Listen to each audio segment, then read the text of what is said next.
So, just a brief introduction from you guys to the audience. So, we want to start with just a little bit about yourself and then what it is you're doing.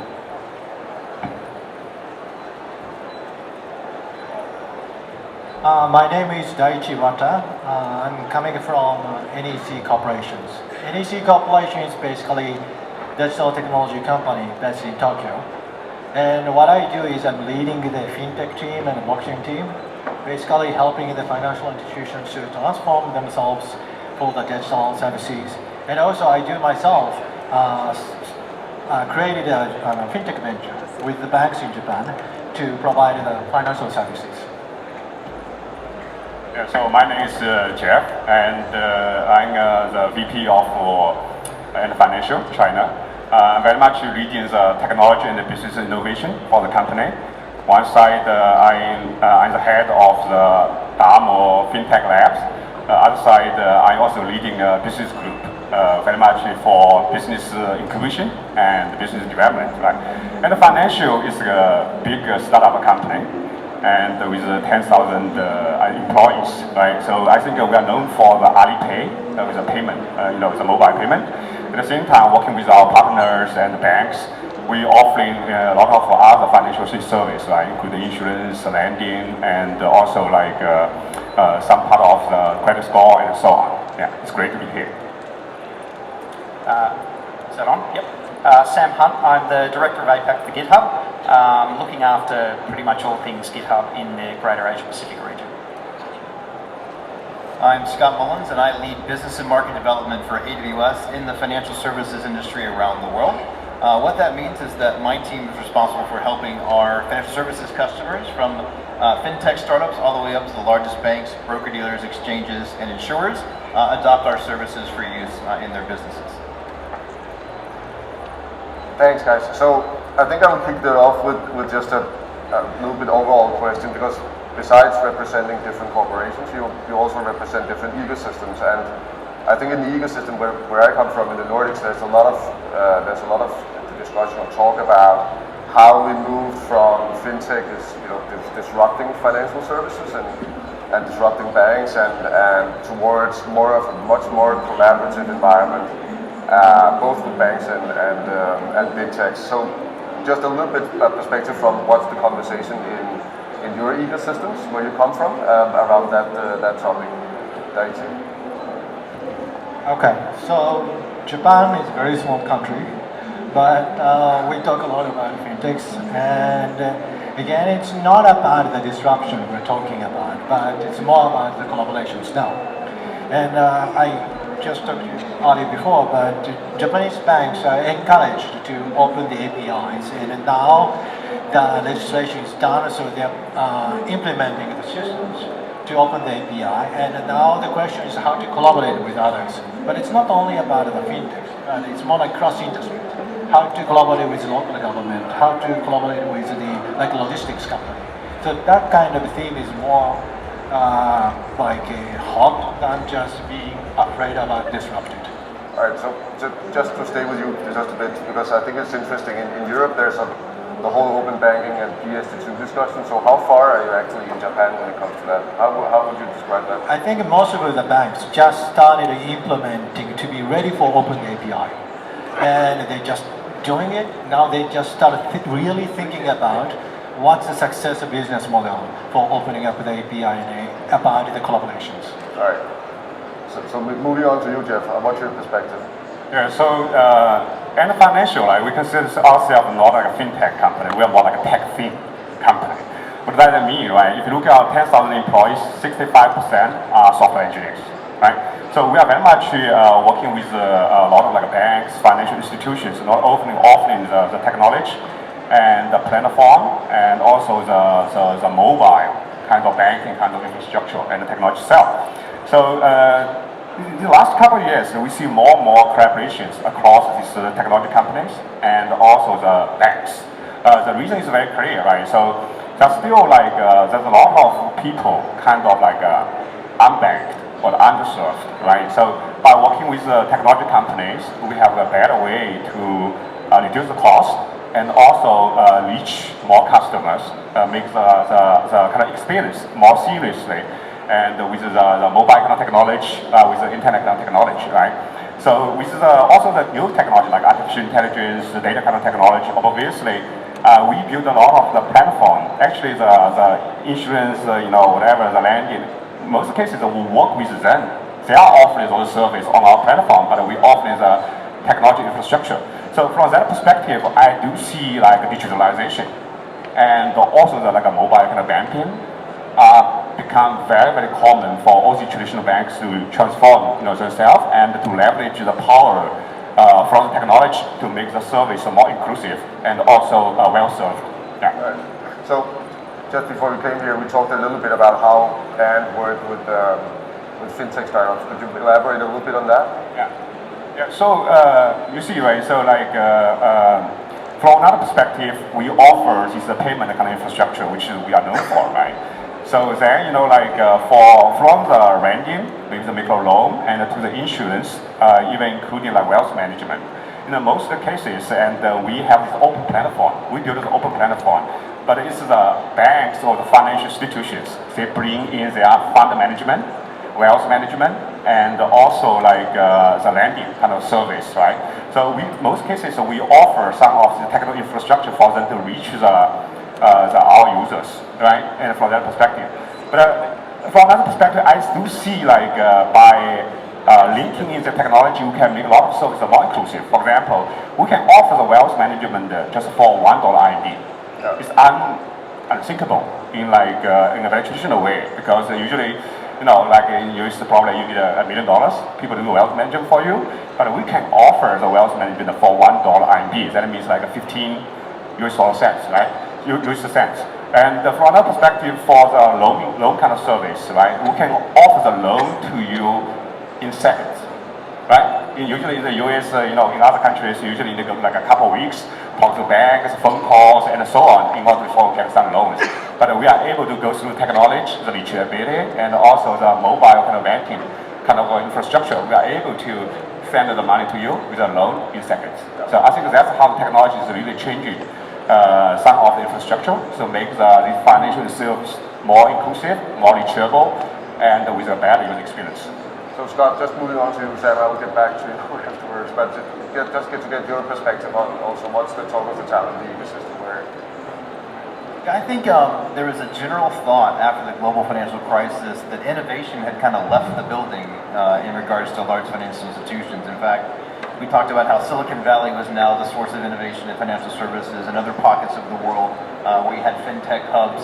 And I think if you look at what's happened over the course of the last several years, that may have been true at that time, but we've really seen that be an engine to drive the flywheel for the entire industry really beginning to transform itself. And so I completely agree about the fact that now you have, rather than people fearing disruption from fintech, they're looking to partnerships and for ways to really transform the industry. I mean, think about it. Several years ago, 4 years ago, we would never have thought that we would have had zero commission trading before we had a Robinhood. And now you have Robinhood offering that option, and many other large trading platforms are beginning to go to zero commission trading because that's what consumers want now in response to what's now available to them. And so I think we're seeing innovation drive the transformation of the industry completely. All right. So Sam, just moving on to you, and it's interesting because you represent, of course, GitHub, but also a community of many developers. So what's the conversation where you come from? It's really around a transformation internally with the banking institutions. They're looking to move away from that traditional siloed approach and get more collaborative and open across the board internally, but also externally as well. There's a big move to, like Scott just mentioned, to looking more at partnerships from an innovation perspective as well. I mean, all the banks that I work with have some sort of investment in fintech or incubators, so that's really important.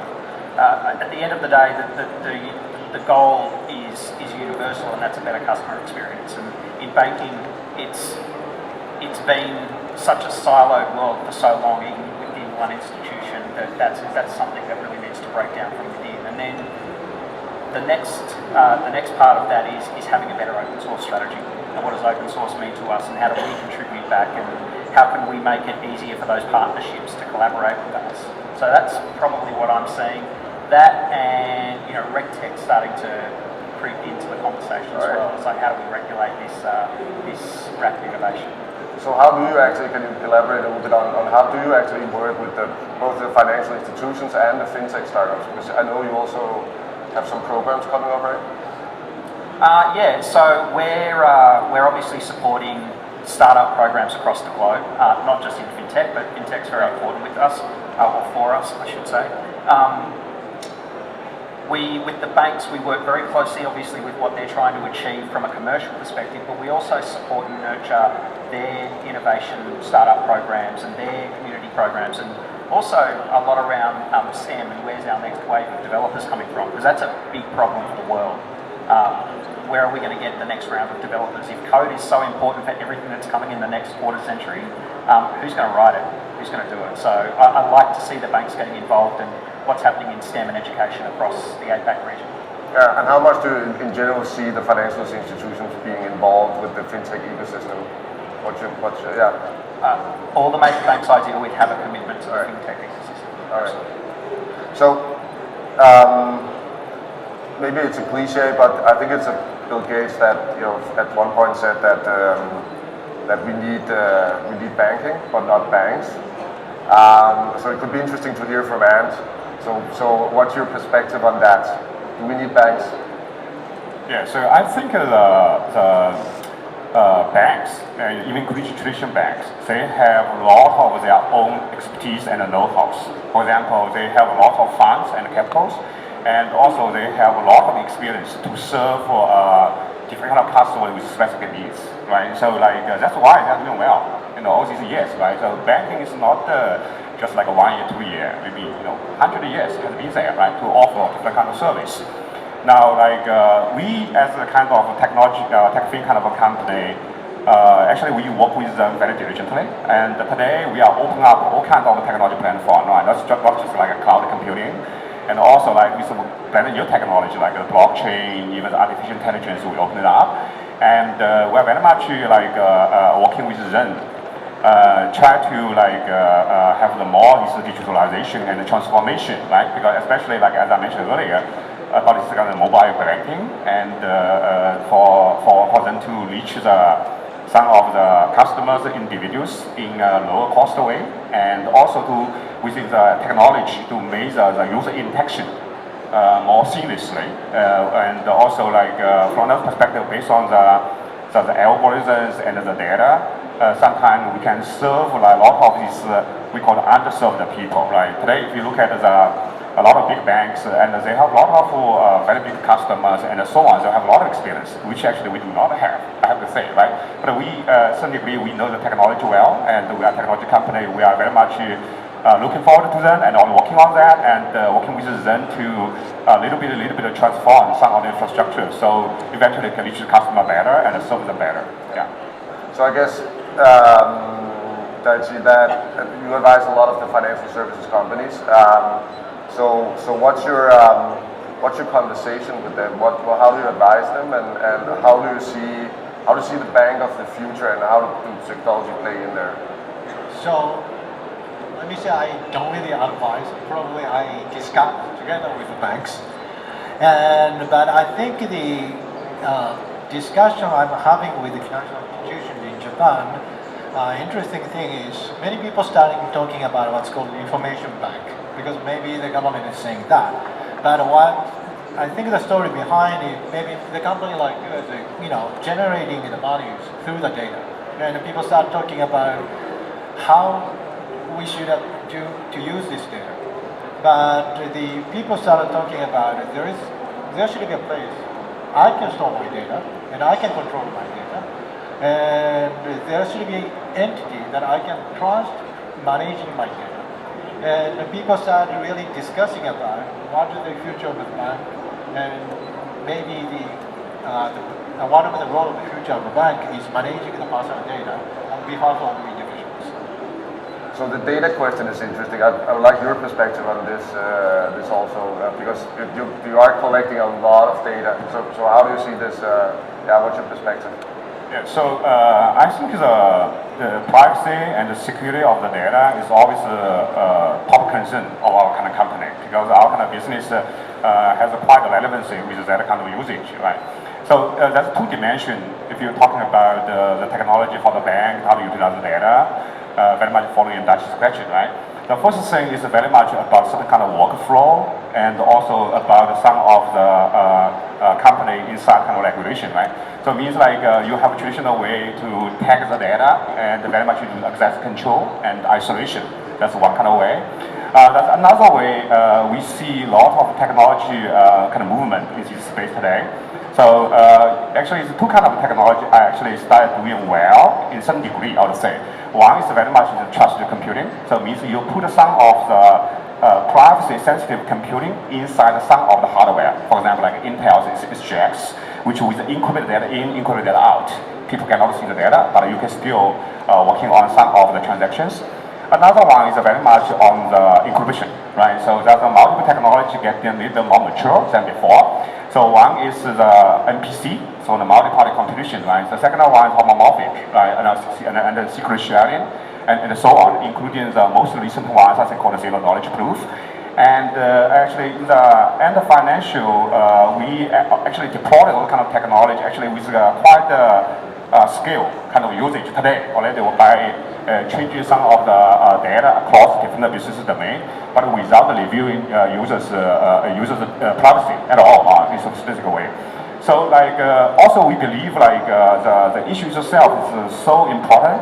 And finally, a couple of years ago, it's fairly a few company in China have a chief privacy officer, which actually directly reports to CEO.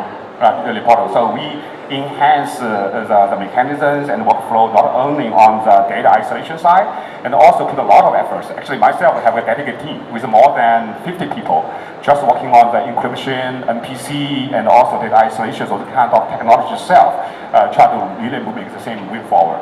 All right. So Scott and Sam, I would like to maybe Sam first.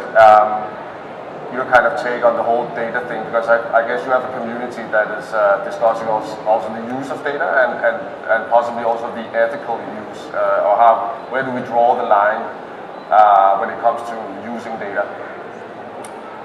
I mean, when GitHub uses data, sorry, can't say data. It's from the open source community perspective, it's open, we're transparent. So we want to make that available, so we want to make it available for the greater good of that developer community. When it comes to the use of GitHub for private projects, that's obviously sensitive data. And if somebody chooses to share that, we have processes that we assist with around either making things open source or opting in to allow the use of that data for the greater good of the global developer community.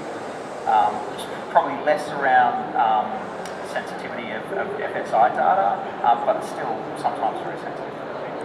Scott, your thoughts? Well, from AWS's perspective, when customers choose to put data onto our platform using our service, Amazon S3 or Glacier or the storage services, they own that data. We're not reading that data.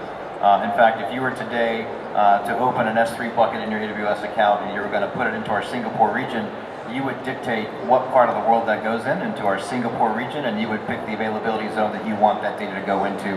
And that data would never go anywhere within AWS unless you moved that data yourself. So we're not accessing our customers' data, we're not reading it, we don't know what's in it. It could be the formula for Coke, it could be your social security number, it could be an ID card, it could be a picture of your cat or a meme. We treat that with the same level of security, confidentiality, and privacy across the board.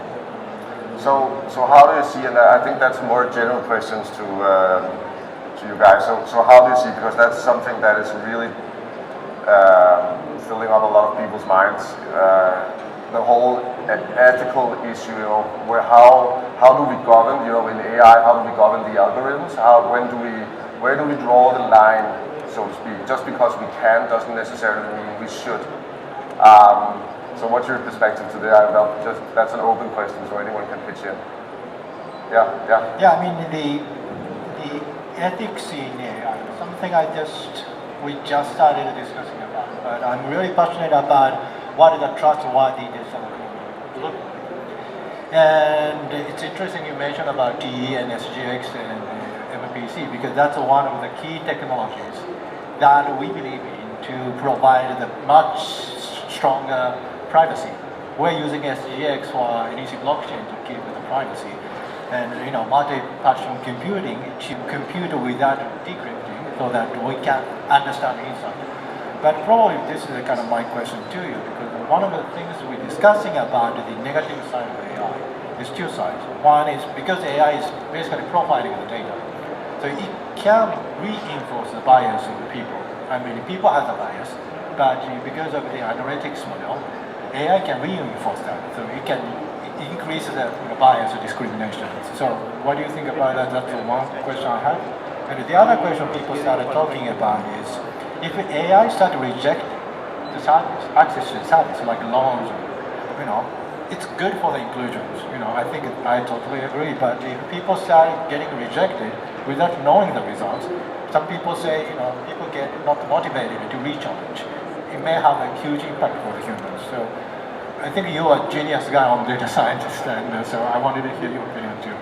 So personally, I've been working on the big data and AI kind of stuff like decades ago, right? So I do have some of the belief with regard to the algorithm and the data itself. So if you look at it, as I mentioned earlier, right? So about the algorithm itself, even about the data issue itself, right? With the new technology like MPC, you do have a way to split the data. You only see half of the data by sharing, and then you build the model, but you combine the model together. So there's no way for you to understand the sensitive part of the data, which is very much proven by mathematics, right? The cryptography, there's no way. So I think we are very much put a lot of dedication, as Dex mentioned, to working on along those lines. Actually, the group and the financial, so we are really putting the practice. And in a massive scale, and we are benefit from that, I have to say, with the technology. Now, coming back to the bias of the algorithm and also the interpretation of the algorithm, right? That really depends on how you're going to develop that algorithm, especially algorithms, right? Because if you throw everything into a black box, you get the deep learning or the DNA or whatever it is, right? To just run through, you may encounter issue a little bit like that, right? But usually, a lot of cases, I personally do not believe purely data-driven AI-based algorithm. You have to have a knowledge and the data integration. What that mean is you have using the algorithm or looking at the massive amount of data to maybe lots of work, but eventually it's on top of the knowledge, the domain knowledge you have to put on top of the algorithm itself, right? And combine together eventually to offer a good service to the users. Now, end of the day, if you think about that, if you offer the biased or some of the service, decline some of service without explanation, the customer eventually will vote with their feet, right? So it's everybody's kind of the interest eventually to serve the people well, our customer very well, and also by keeping their data privacy. All right. So Scott said, what's your take on it? Well, I think when we think about the future and we think about technology in the future, sometimes we tend to take the human element out of the conversation, which I don't think is actually either one possible to do completely or really smart. When you think about AI and machine learning and the application within the industry, we're obviously very early in the adoption of those technologies. But at the end of the day, if an algorithm were to make an investment decision for me, if I were to invest my life savings with a robo-advisor, and that particular algorithm made an investment decision which was poor, we can't hold the algorithm responsible. In our regulatory systems around the world, the person responsible for that poor decision would be a principal of that firm. And so there's still going to be a human element that is attached to AI and machine learning and new technologies. And I think both from the standpoint of the people that are programming the AI, as you mentioned about bias, the people that are responsible from a principal or regulatory perspective for the outcomes for the firms, both positive and negative, as well as the human element from the standpoint of customers. And I think coming from a very customer-centric organization, never doubt the power of the consumer to drive the standards and where the industries go. And so I think the big break, if you will, or the driving force around how this evolves will be consumers and what consumers are comfortable with. Yeah. All right. Sam? Yeah, I agree with that. I think it comes down to what the consumer is going to allow, and I think that's important. It's not like the data hasn't been used. I think there's either two ways that data gets used, particularly in finance. It's either regulated and required, or somebody says they want to share it because they feel it's going to be beneficial for themselves.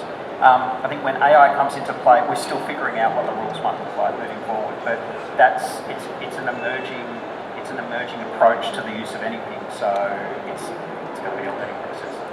So GitHub just got acquired by Microsoft, and I think it could be fair to say there's some nervousness around it. So what's the community? What are the conversations you're having with the community around that? So for the most part, it's been one of excitement. There have been parts of the community across the globe that had concerns about that, had concerns about GitHub, which is a very open global community of developers being owned by such a large organisation.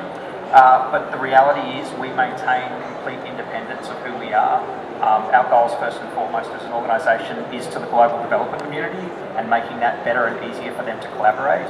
And I think once people actually realise that our goals don't change, and in fact what we have now is a large organisation that is in their best interest to ensure that we succeed our goals, people become way more comfortable about the transaction.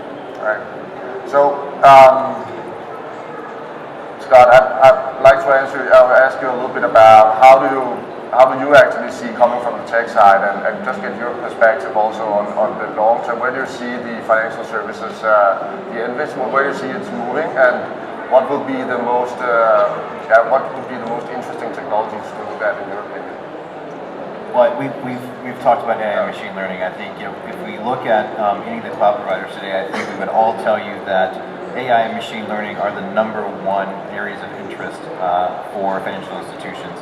I think that's for a number of reasons. I think obviously being able to create more engaging experiences for consumers by using AI and building digital agents. In fact, you can't walk through the expo without seeing different versions of digital agents and the like in the expo. So I think that's something that will be commonplace throughout the course of the next several years, and AI will continue to make advances there.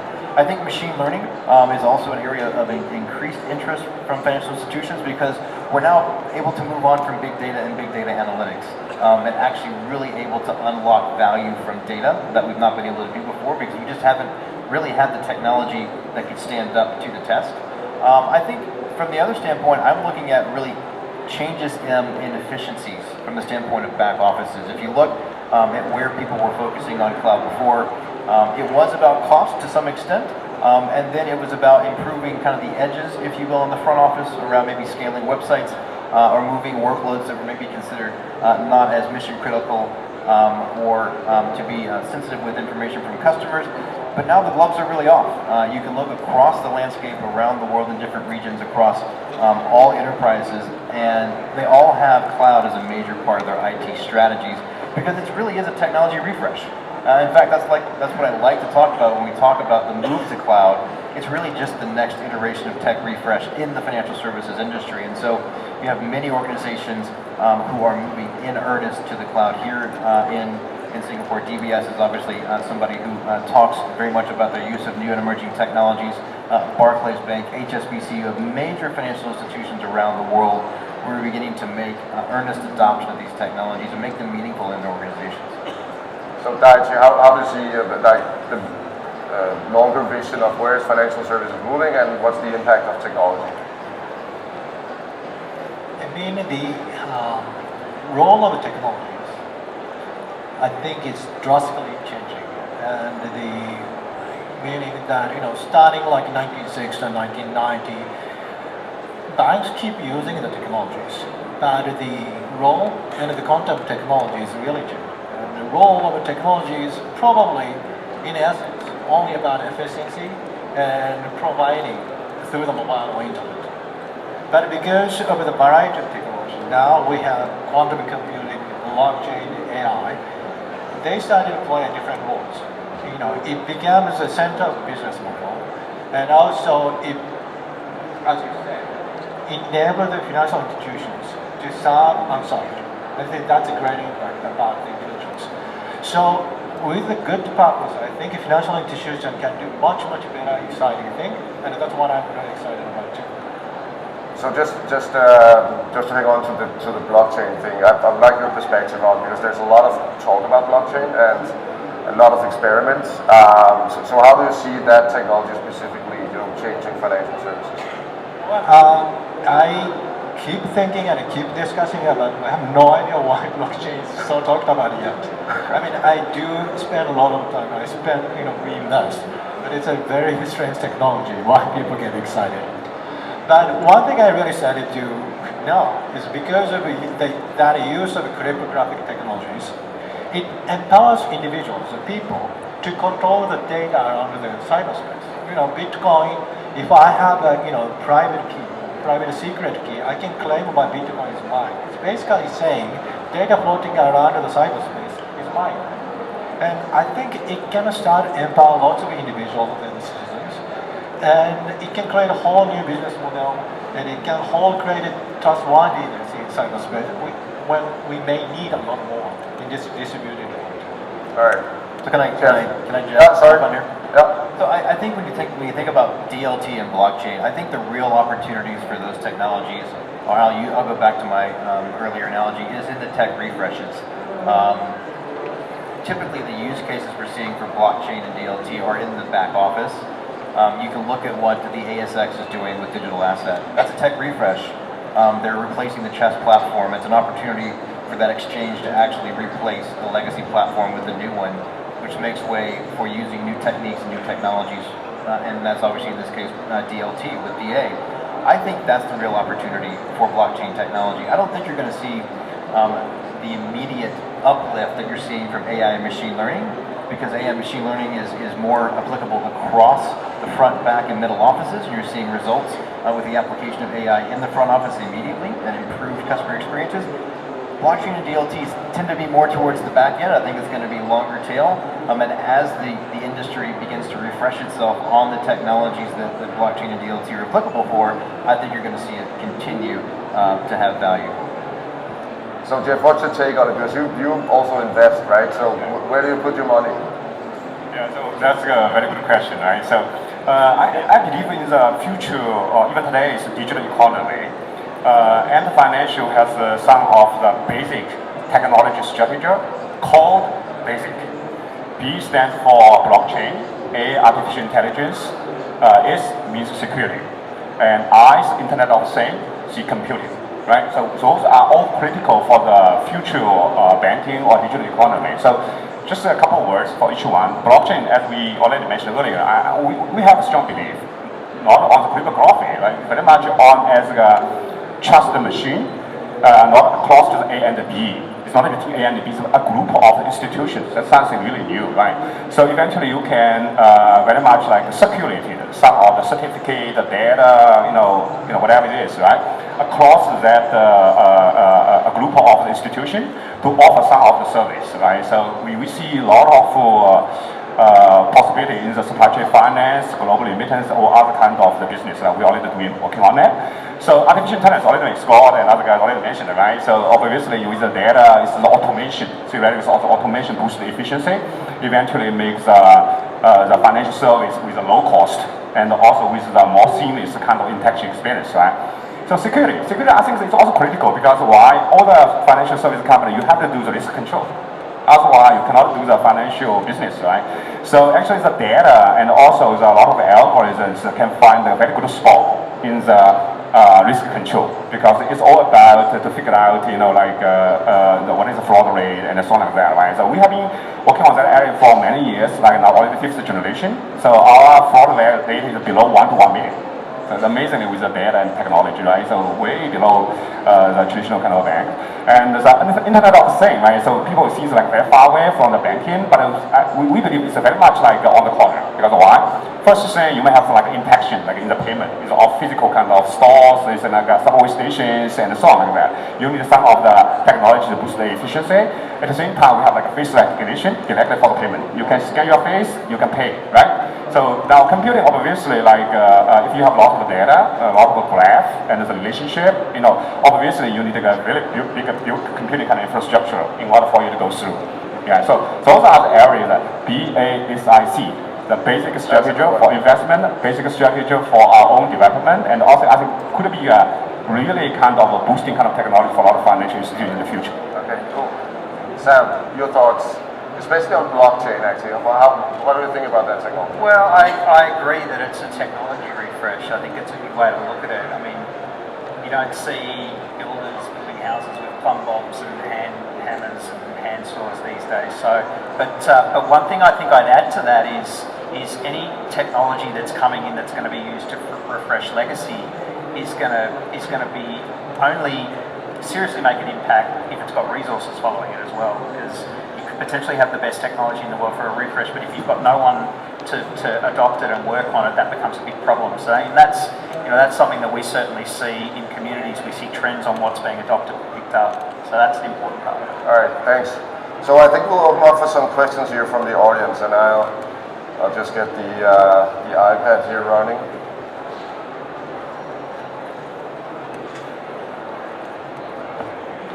Here it is. All right. Let's see here.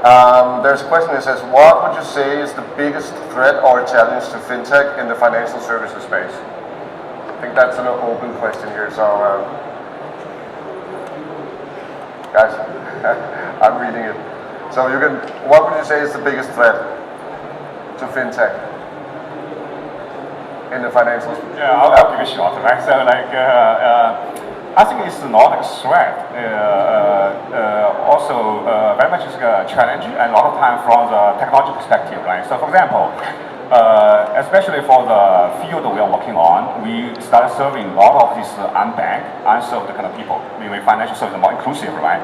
So, suddenly you realize like the digitalization of the social infrastructure itself is a challenge. For example, right? For any kind of financial service, we are required to do KYC.